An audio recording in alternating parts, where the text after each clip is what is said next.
지금 우리는 이 로마서의 본문 하나하나를 아주 자세하게 지금 살펴보고 있는 중입니다. 그러니까 이럴 때 이제 주의해야 되는 것이 하나 있는데요. 이 로마서 전체의 주제와 맥락을 놓치지 않는 것입니다. 다시 말해, 이제 이 나무 한 그루 한 그루를 잘 살펴보는 것도 중요하지만 이것이 숲 전체에서 어디쯤 있는 나무인지, 이 전체와 이 개개인을 동시에 살펴야 되는데요.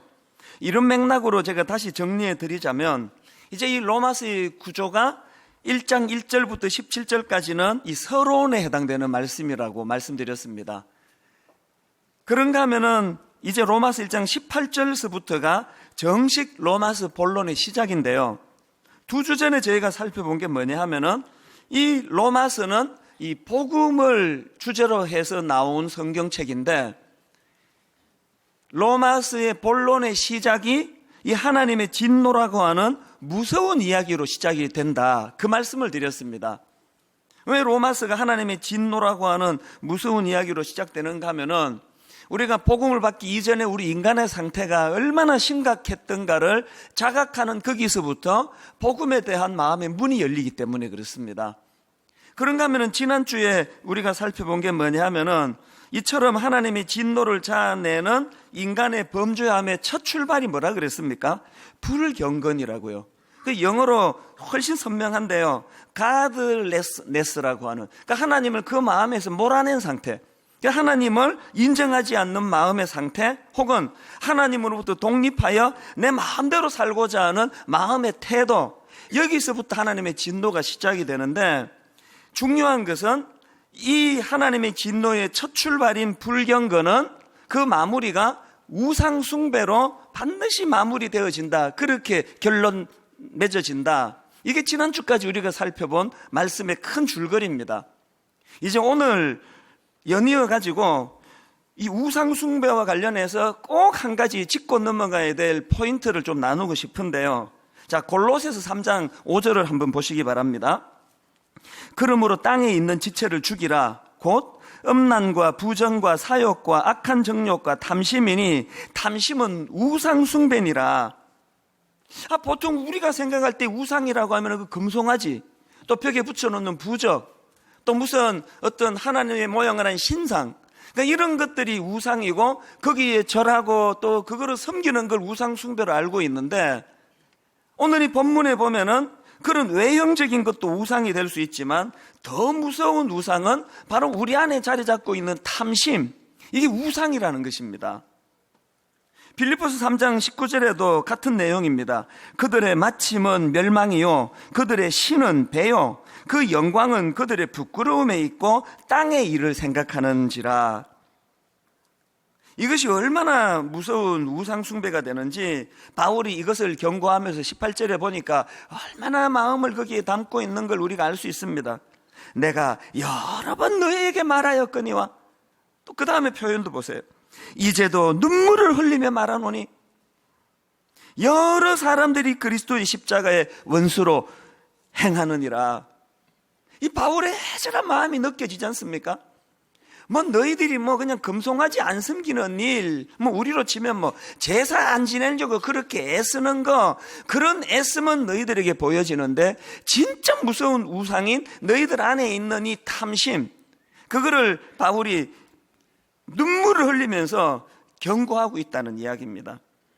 디모데전서 6장 10절에서도 이 문제의 심각성을 이렇게 지적합니다. 돈을 사랑함이 일만 악의 뿌리가 되나니 이것을 탐내는 자들은 미혹을 받아 믿음에서 떠나 많은 근심으로써 자기를 찔렀도다. 우리를 미혹하게 해가지고 이단에 빠뜨리는 것은요, 그건 별로 힘이 없습니다. 그렇게 노력을 많이 해서 우리를 미혹하게 하지만 이게 넘어가는 사람 많지 않습니다. 정말 우리를 미혹하게 넘어뜨리는 것은 내 안에 있는 탐심, 돈을 사랑하는 그 마음이 지나친 마음. 최근에 인터넷에 보니까 어떤 분이 이런 글을 올렸더라고요. 예수님의 사랑에 대한 간증의 글을 듣고 싶습니다. 그랬더니 거기다가 어떤 분이 댓글을 달아놨는데요. 긴 댓글인데 눈에 확 들어오는 게 이 표현이었습니다. 돈이 일만하게 뿌리인 만몬신이라고 하면서 그 우상을 교회가 끌어안고 놔주지를 않습니다. 이 참 가슴 아픈 표현 아닙니까? 인터넷을 뒤져보면은요, 이런 류의 그 지적들이 생각보다 많습니다. 우리가 이런 글들을 내할 때마다 이거를 그냥 한국교회가 썩었다, 목사들이 썩었다, 이런 식으로 비판의 화살을 남에게 돌리기보다는 오늘 본문의 원리대로 하자면 이걸 어떻게 읽어야 됩니까? 이거는 분당 우리 교회 이야기 아닌가? 오늘 우리가 너무 교회가 커지면서 너무 이런 외형적인 것을 지나치게 의지하고 있는 건 아닌가? 여러분, 이런 돈이 일만하게 뿌린 만몬신이라고 하면서 그 우상을 교회가 끌어안고 놔주지 않습니다. 이런 글을 읽을 때 다른 목사님 얼굴을 떠올릴 게 아니라 이건 이천수 목사 보고 하는 소리다. 제가 이거를 저에게 경고로 받아야 되는 말씀 아닙니까? 그래서 제가 이 게시판에 올려진 어느 분의 이 글을 이렇게 보면서, 인터넷에 올려진 그 글을 보면서 저는 빌립보서 3장 18절에서의 이 바울의 추상 같은 꾸지람이 떠오르는 겁니다. 내가 여러 번 너희에게 말하였거니와 이제도 눈물을 흘리며 말하노니 여러 사람들이 그리스도의 십자가에 원수로 행하느니라. 오늘 우리가 이 말씀을 들을 때요, 정말 오늘 이 말씀은 바로 하나님이 바울을 통해서 내게 주시는 경고의 말씀입니다. 나도 모르게 내가 방심한 사이에 내 안에 이 탐심이라고 하는 이 무서운 우상이 자리 잡고 있어. 나도 모르게 부지불식간에 내가 십자가의 원수로 그렇게 지금 살아가고 있는 건 아닌가. 아픈 마음으로 우리를 점검하는 이 통로로 오늘 말씀이 쓰여지게 되기를 바랍니다. 저는 지난 몇 주 동안에 이미 그런 마음을 가지고 이 빌립보서 3장 18절 19절을 여러 차례 읽고 또 읽고 묵상하고 묵상하면서 저를 돌아보는 시간을 가졌습니다.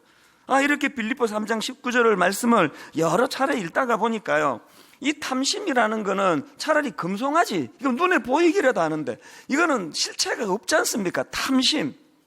그래서 우리가 탐심에 지금 빠져 있는지 그렇지 않은지를 점검할 길이 없는데요, 이 빌립보서 3장 19절을 보니까 그 탐심에 빠진 사람들의 그 정세들이 좀 보여지더라는 것입니다.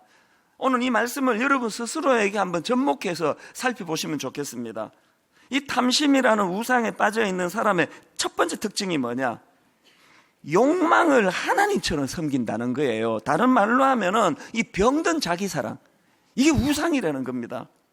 빌립보서 3장 19절에 보면은 그들의 신은 배요. 영어 성경을 보니까 여기서 배가 스타믹, 내 위장이 이게 내 신이라는 거예요.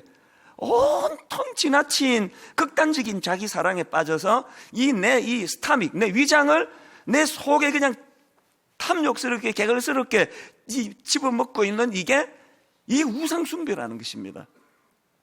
그런가 하면은 탐심이라는 우상에 빠져있는 사람들의 두 번째 특징이 뭐냐? 그게 얼마나 수치스러운 일인지를 모른다는 거예요. 19절 중반절에 그 영광은 그들의 부끄러움에 있고, 여러분 사람이요, 부끄러움을 모르면은 이게 짐승 비슷하게 되는 거 아닙니까? 목사가 목사로서의 부끄러움이 있어 성도들을 혼미하게 하지 않을 수 있는 거고, 우리가 부모된 자로서 우리 자식들에게 부끄러움으로 알아야 제대로 자녀 교육이 되는 거 아닙니까? 그런데 이 탐심이라는 우상에 빠지면은요, 기능이 마비돼요. 왜 그렇게 여러분 끝간데 없는 정욕을 향해 가지고 그렇게 짐승 비슷하게 달려갑니까? 부끄러움으로 모르니까 그런 거 아니냐고요. 그런가 하면은 세 번째로 이 탐심이라는 우상에 빠져있는 사람들의 특징이 뭐냐? 그 마음이 온통 세상 일에만 몰두해 있다는 겁니다. 19절 뒷부분에 보니까 땅의 일을 생각하는 자라. 제가 재밌는 글을 하나 읽었는데요, 이 보통 교회에서 이제 그 가정으로 이제 신방을 가지 않습니까? 어느 여집사님 집으로 이제 교회 목사님이 신방을 간다고 연락을 이제 드린 거예요.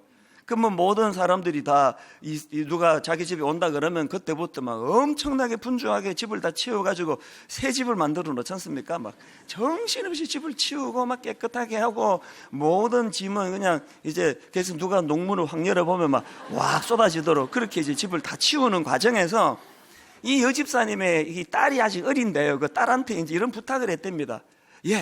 지금 목사님이 오신다 그러니까 잘 보이고 싶은 마음으로 너 저 안방에 들어가가지고 우리가 가장 아끼는 그 책을 한 권 갖고 오너라.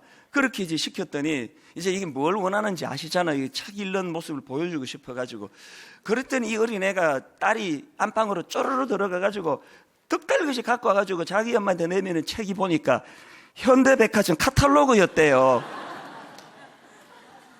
그 어린애가 보니까 지 엄마가 가장 소중히 여기는 책이 그 카탈로그였나 보죠. 이게 뭘 빗대서 하는 이 우스갯소리겠습니까? 온통 이 세상 일에만 마음이 그냥 쏠려 있어가지고 자기 자신을 위해서는 그 뭘 입을까, 뭘 먹을까, 어디 가면 돈 되는 일을 좀 할까, 그것만으로도 모자가지고 자식들에게 그냥 공부 대학 그래가지고 애들을 막 얼마나 그냥 전 세계에서 애들 제일 괴롭히는 나라 1위가 대한민국 아닙니까? 그 이런 것들이 다 땅의 것에만 지나치게 몰두하는 태도라는 거예요. 그런가 하면은 마지막 네 번째 이 탐심이라는 우상에 빠져있는 사람에게 주시는 무서운 경고가 뭐냐? 그 결국은 멸망이라는 것입니다. 19절 서두에 나오지 않습니까? 그들의 마침은 멸망이요. 그래서 여러분, 우리가 이 금송아지 우상을 섬기지 않는 이것도 중요하지만 내 안에 소리 없이 자리 잡고 있는 이 무서운 탐심이라는 우상, 이거는 방치하면 안 된다는 겁니다. 여러분, 제가 지난주에도 말씀드렸지만 그 보험금을 노리고 전 남편 죽이고 지금 남편 죽이고 시어머니 죽이고 그렇게 그냥 그 괴물처럼 변해갔던 그 여자분이요, 그 청순했던 10대 때 그랬을 것 같습니까? 신혼 때 그런 괴물의 모습이 있을 것 같습니까? 아닙니다.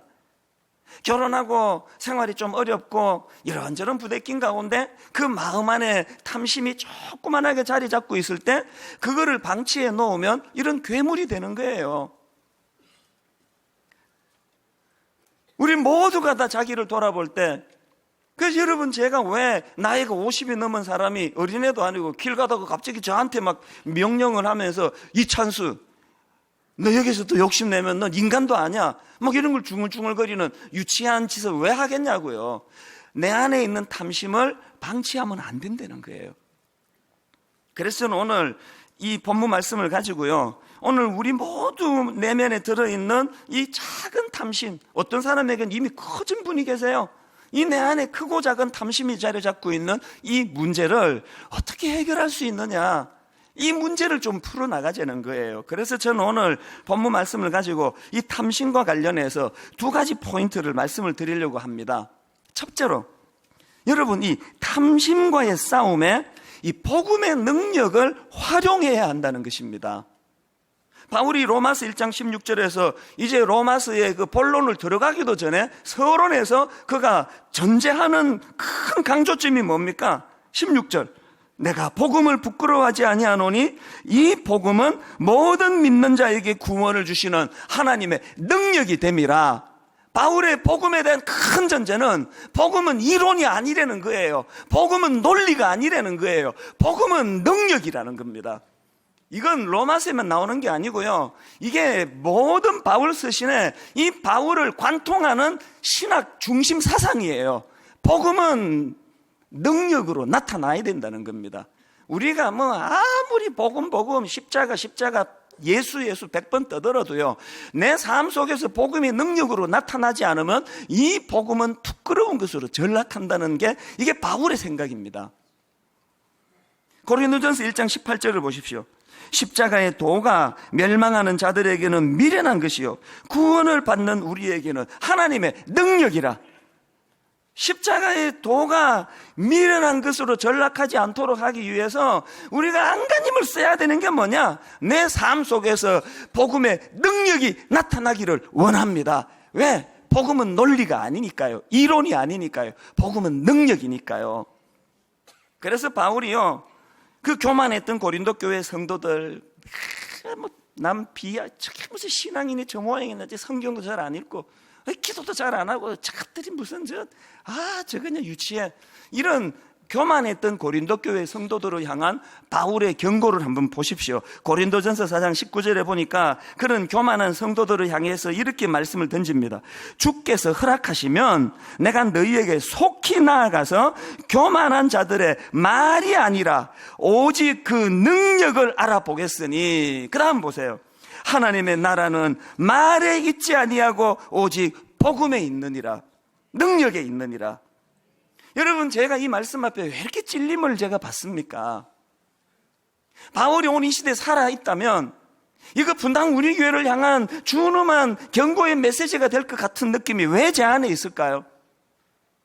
사람은 그냥 이렇게 미어터지게 모여드는데 하나님 나라가 말에 있는 게 아니다. 그렇게 맨날 입만 떼면 예수 예수 그런다고 그게 되는 게 아니고, 네가 진짜 예수를 통해 복음을 받았다면 그 복음에는 반드시 능력이 나타나게 되어 있다는 거예요. 하나님 나라는 말에 있지 않고 오직 능력에 있습니다. 이게 오늘 바울이 살아 저에게 주시는 경고의 메시지 같은 거예요. 오늘 우리 모두가 다시 한번 정말 이 복음이 능력이다. 이론이 아니다. 논리가 아니다. 이건 하나의 사상이 아니다. 실제적으로 내 삶의 복음은 능력이 된다. 이걸 우리 모두가 다 삶 속에서 맛보고 경험하게 되시기를 바랍니다. 자, 그럼 중요한 게 뭐냐? 이 복음이 능력이라는데, 그럼 이 복음은 어디다가 쓰는 능력이냐는 거예요. 주로 언제 복음이 쓰여지냐는 거예요. 물론 전방위로 다 쓰여지지만요. 그리고 성경을 이런 관점으로 읽어보면은요, 이 복음이 막 귀신을 쫓아내는 식으로의 어떤 외부의 적들을 제압하는 도구로서의 이 복음의 능력도 나타나지만요, 상당히 많은 경우에 그런 외부의 적을 제압하는 데 쓰는 능력이라기보다는 이 복음은 나를 변화시키는 도구로 쓰이는 능력이라는 겁니다. 이걸 기억을 하셔야 됩니다. 지난주 독일에서 일어났던 그 비행기 참사를 보면서 적은 외부에 있는 게 아니라 내 안에 있는 거라는 걸 우리 뼈저리게 느낀 거 아닙니까? 9.11 테러가 난 이후로 이제 바깥에 테러리스트들이 절대로 그 조정실에 들어올 수 없도록 그 여객기 내부 설계를 다 바꿔버렸잖아요. 이제 뭐 어떤 흉악한 무기를 들고 들어와도 바깥에서는 조정실로 절대로 들어올 수 없도록 조치를 취해놨는데, 그게 그 사건의 화근 아닙니까? 적이 부기장이 될 줄은 누가 알았겠냐고요. 적은 바깥에 있지 않습니다. 뭐 이단들이 한국 교회를 막 미혹한다고 뭐 그렇게 막 뭐 조심하자 그러지만 거기에 넘어가는 사람이 퍼센티지로 뭐 얼마 안 되지 않습니까? 적은 바깥에 있지 않습니다. 항상 나를 무너뜨리는 적은 내 안에 있습니다.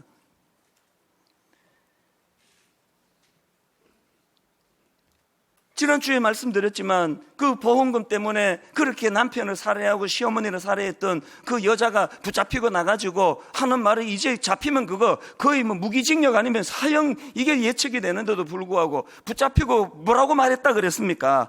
이제라도 잡혀서 다행이다. 여기서 멈추게 돼서 다행이다. 여러분, 이 여자분의 그 독백 속에 모든 신학이 다 담겨져 있는 거예요.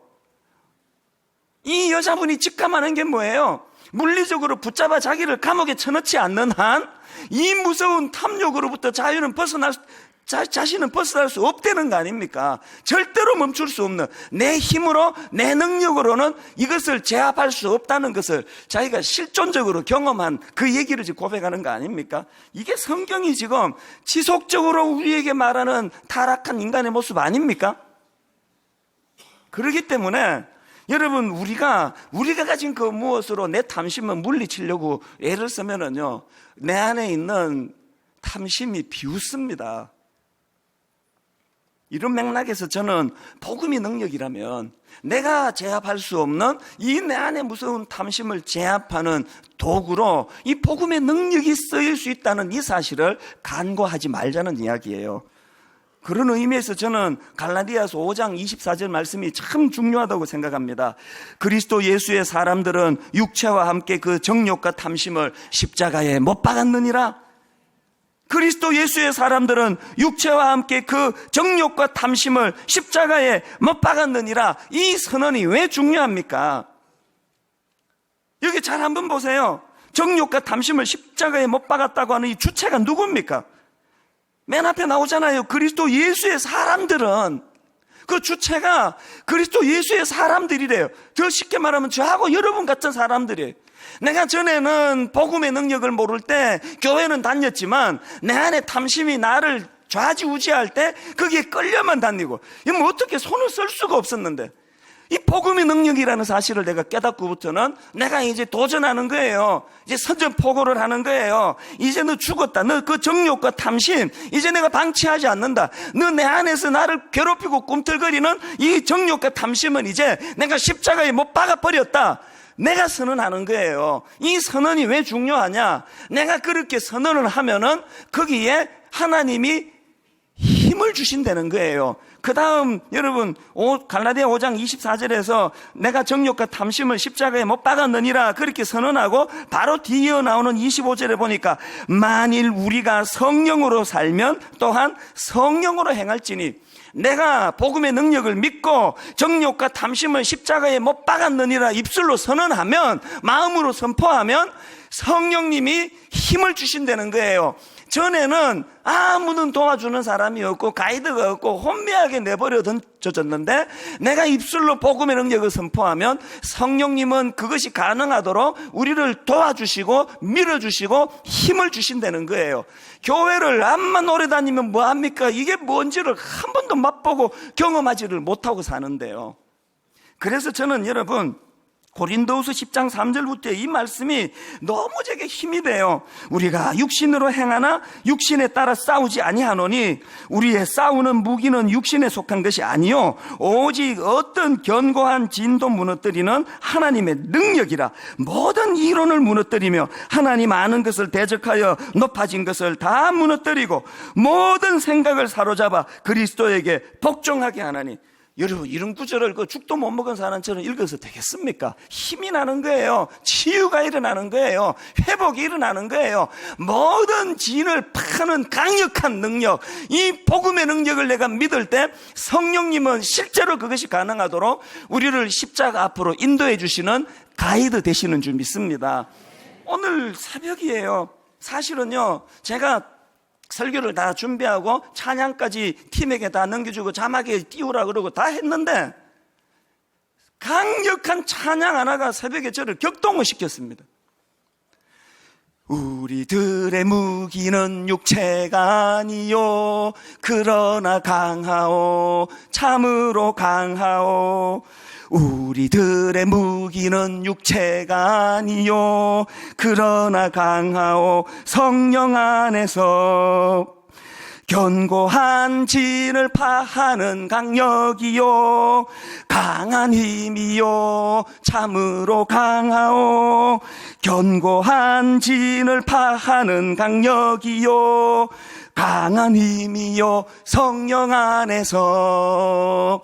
우리들의 무기는 육체가 아니요 그러나 강하오 참으로 강하오.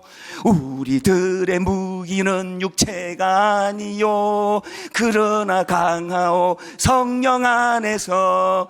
찬양이 저에게 막 격동이 되는데요, 그 이른 새벽에 마음에 불끈불끈 용기가 생기는 거예요. 자신감이 생기는 거예요. 맨날 그냥 목사들이 밀리고 부도덕하다 돈이나 밝힌다, 교회가 그냥 탐심에 사로잡혀가지고 그냥 어쩌고 저쩐다 이런데 위축만 돼서 사는 게 아니고, 오늘 이 시간부터라도 내가 이제 이 강력한 진을 파하는 복음의 능력을 믿고 도전하고 그렇게 해서 하나님 앞에 더 이상 무릎 꿇고 비굴하게 살지 않겠다는 결단이 일어나는 거예요. 이 복음의 실제적인 능력이라는 겁니다. 여러분 안에 있는 탐심은 어떤 형태로 나타납니까? 여러분 안에 있는 탐심이 점점 여러분을 장악하고 있는데 거기에 무기력하게 방치하고 있는 우리의 삶 속에 이 복음의 능력이라는 겁니다. 그런가 하면은 이 탐심과 관련한 두 번째 사실이 뭐냐? 여러분, 이 탐심이라는 이 바로메타를 가지고요, 이 탐심이라는 것을 가지고 자기 자신의 영적인 상태를 점검할 수 있다는 것입니다. 이게 무슨 말씀인가 하면은요, 구약의 민수기 11장 4절부터 7절까지 한번 보십시오. 그들 중에 섞여 사는 다른 인종들이 탐욕을 품음에 이스라엘 자손도 다시 울며 이르되 누가 우리에게 고기를 주어 먹게 하랴. 우리가 애굽에 있을 때에는 값없이 생선과 오이와 참외와 부추와 파와 마늘들을 먹은 것이 생각나거늘 이제는 우리의 기력이 다하여 이 만나 외에는 보이는 것이 아무것도 없도다 하니. 여러분 이거 어떤 상황인지 아시겠죠? 이스라엘 백성들이 이제 홍해를 건너가지고 목적지 가나안을 향해 이제 광야를 이제 행진하는데 얼마나 그 불비한 여건 속에 불편한 게 많겠습니까? 그들을 하나님이 긍휼히 보시고 만나와 메추라기를 먹여주시는데요. 이게 뭐 맛있는 것도 하루 이틀이지 계속 이 단조로운 만나를 먹으니까 이 백성들이 무슨 불평이 나오는가 하니까 그때 옛날에 먹던 뭐죠 그거? 생선, 오이, 참외, 부추, 파, 마늘 이런 것들이 너무 먹고 싶은데 맨날 이 만나밖에 없느냐고 그렇게 불평을 하는 거예요. 나 근데 진짜 이해가 안 되는 게 이거 할 수 있는 불평 아닙니까? 근데 여기에 대해서 하나님이 좀 오바를 하시는 거예요. 백성들이 이렇게 불평하니까요 10절을 한번 보세요. 백성의 온 족속들이 각기 자기 장막 문에서 우는 것을 모세가 들으니라. 그 다음 보세요. 이러므로 여호와의 진노가 심히 크고, 이 하나님 이거 오버하시는 거 아닙니까? 아니 뭐 이스라엘 백성들이 지금 무슨 삭스핀을 원했습니까? 그 고래 지느러미 요리를 내놔라 그럽니까? 이거 그냥 뭐 그 소박한 거 아닙니까? 이게 생선 먹고 싶다, 오이 참외 먹고 싶다, 부추 파 마늘 먹고 싶다, 이런 정도로 가지고 하나님이 그냥 뭐 조금 신기가 불편하다 이것도 아니고, 여기 보니까 막 여호와의 진노가 심히 크고, 이렇게까지 화낼 일입니까? 너무 하나님 편들라 그러지 마세요. 이 현실적으로 그거 이해가 안 되는 거 아닙니까? 근데 여러분 우리가요, 저는 성경을 읽을 때요 그 역발상으로 성경을 해석하기를 원합니다. 이렇게 하나님이 이해가 안 되는 어떤 그 화를 내시거나 어떤 행동을 하시거나 할 때 이걸 역으로 발상해 가지고 여기에 뭐가 있나 보다.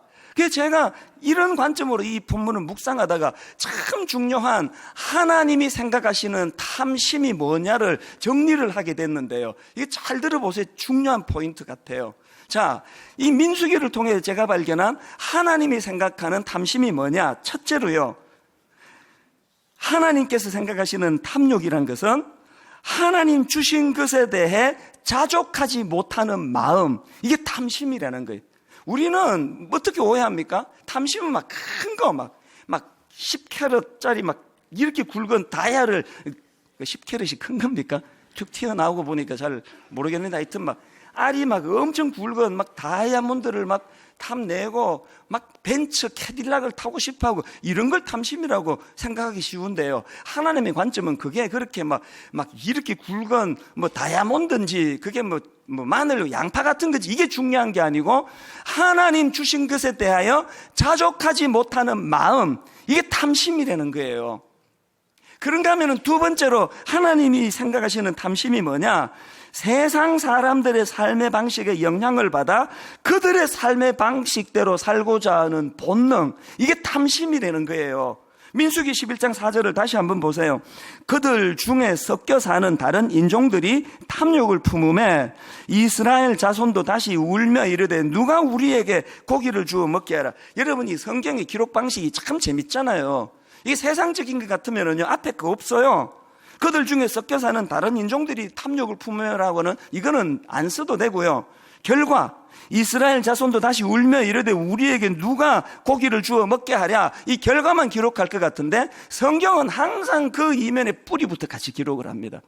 그들이 그렇게 양파를 먹고 싶고 마늘을 먹고 싶고 부추를 먹고 싶은 게 잘못이 아니고 그런 불평을 갖게 된 출발이 뭐라고 말합니까? 그들 중에 섞여 사는 다른 인종들이 탐욕을 품음에, 하나님의 관점으로는요 그 파 먹고 싶고 마늘 먹고 싶은 게 탐심은 아니에요. 그러나 동기와 출발 자체가 다른 민족들의, 그 성경의 다른 표현으로 그 잡족들의 탐욕으로 출발한 거기 때문에 이거를 방치하면 반드시 탐심으로 연결될 수밖에 없다는 그거를 지금 말씀하고 있는 거예요.